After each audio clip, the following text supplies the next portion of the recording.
Hello and welcome to Cần Thơ News of Cần Thơ Radio and Television Station. Here are the headlines. The 10th National Congress of the Vietnam Fatherland Front began its final working day, concluding with a ceremony at the National Convention Center. Cần Thơ City National Assembly delegation met to present a report summarizing voters' recommendations before the 8th session of the 15th National Assembly.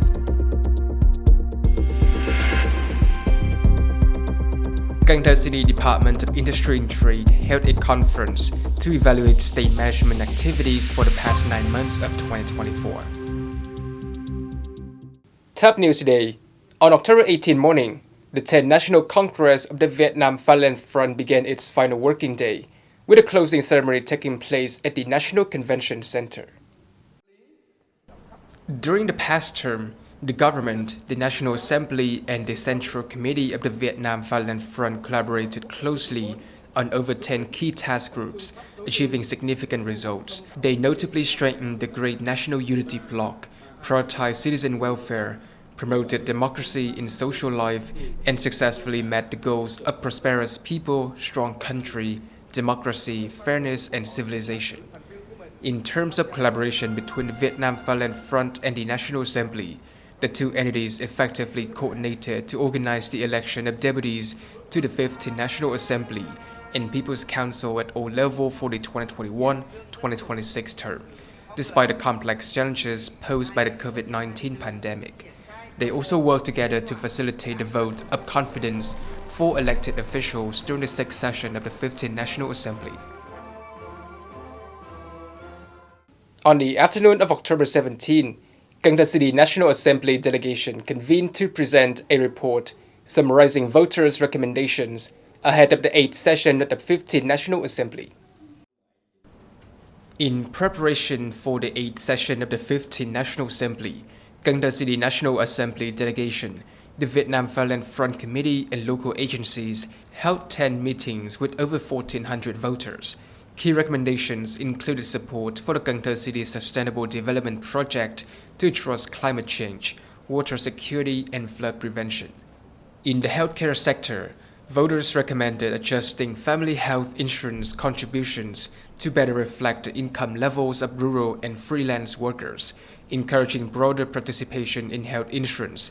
They also urged the government to accelerate the nationwide integration of health insurance for medical examinations and treatment. In the agricultural sector, voters suggested that the central government invest in completing the central for linking, producing, processing, and consuming agricultural products in Cần Thơ to boost the socio-economic development of the Mekong Delta. They also requested policies that promote high-quality agricultural production to increase farmers' incomes and improve their livelihoods.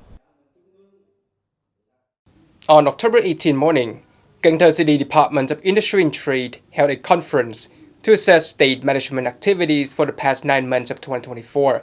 The event was attended by representatives from relevant departments, economic infrastructure department of districts, and several local businesses. The industry and trade sector noted that since the beginning of the year, businesses have concentrated on increasing production to prepare goods for the public. Industrial production has improved, and trade and services have experienced growth compared to the same period last year. However, some businesses continue to face challenges, leading to reduction in production scale and layoffs to sustain operations. In terms of state management, the industry and trade sector has collaborated to assist investors in industrial parks and clusters, closely monitor the commodity market, promoted the issuance of certificates of origin, organized conferences and seminars to boost exports, and conducted inspections of electricity supply and consumption. Additionally, the entire industry and trade sector has actively advised city and district leaders on implementing projects aimed at fostering economic growth.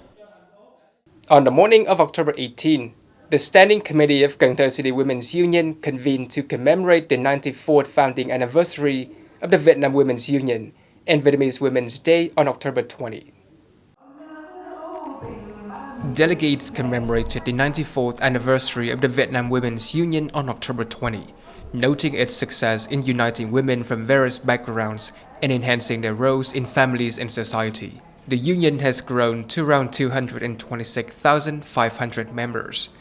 During the event, the Standing Committee of the City Women's Union awarded the 40 Development of Vietnamese Union Medal to 52 individuals for their significant contributions. A signing ceremony also took place between the City Women's Union and Cần Thơ City branch of the Vietnam Bank for Agricultural and Rural Development to implement credit policies aimed at supporting women in starting businesses and improving family economies. On October 18 morning, Cần Thơ City Labour Federation hosted a workshop titled Solutions for Enhancing the Quality of Women's Activities and Movements in the New Situation, which attracted 50 female workers, civil servants, and laborers from various levels. During the workshop, delegates shared experiences, showcased successful models, and proposed solutions to strengthen the role of women's work. They also discussed challenges such as limited financial resources, inadequate support, and work pressure, which hinder female workers' active participation in movements. To tackle these issues, several solutions were suggested, including enhancing skills, creating more supportive conditions for female workers to engage in activities, and developing practical support programs. Cần Thơ City Council for Coordination, Dissemination, and Legal Education recently met to plan activities for Vietnam Law Day on November 9, which will include summarizing and awarding prizes for online law competitions and recognizing Good People, Good Deed for 2024. The conference for Vietnam Law Day is scheduled to take place at 8 a.m. on November 8, 2024 at Cần Thơ City Military Headquarters Hall. The program will feature welcome performances, opening speeches, and screenings of clips related to Vietnam Law Day activities. It will also include a report on the results of the 2024 writing contest, Good People, Good Deeds, as well as the online contest, learning about the law for union members, youth, and students, and learning legal knowledge on family and domestic violence prevention.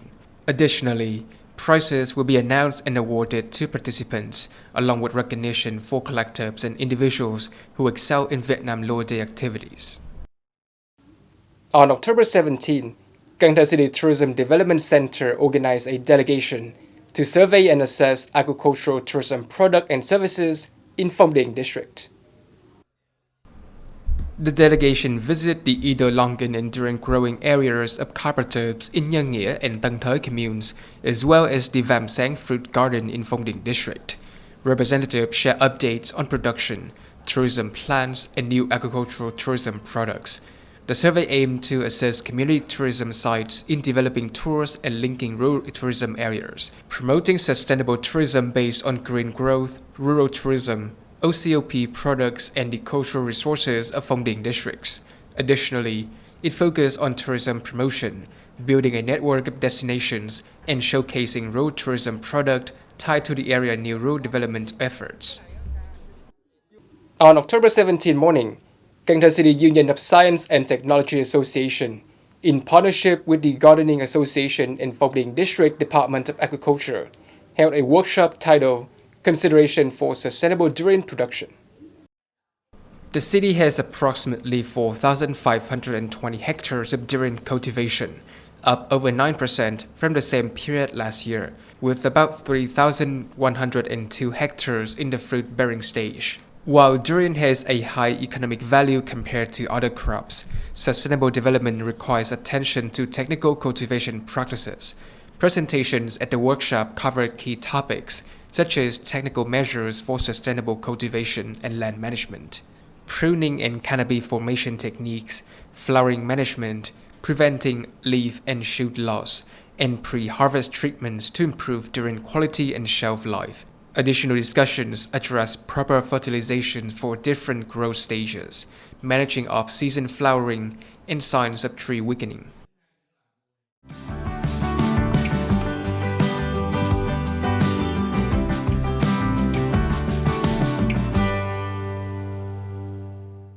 Coming up next is the weather forecast.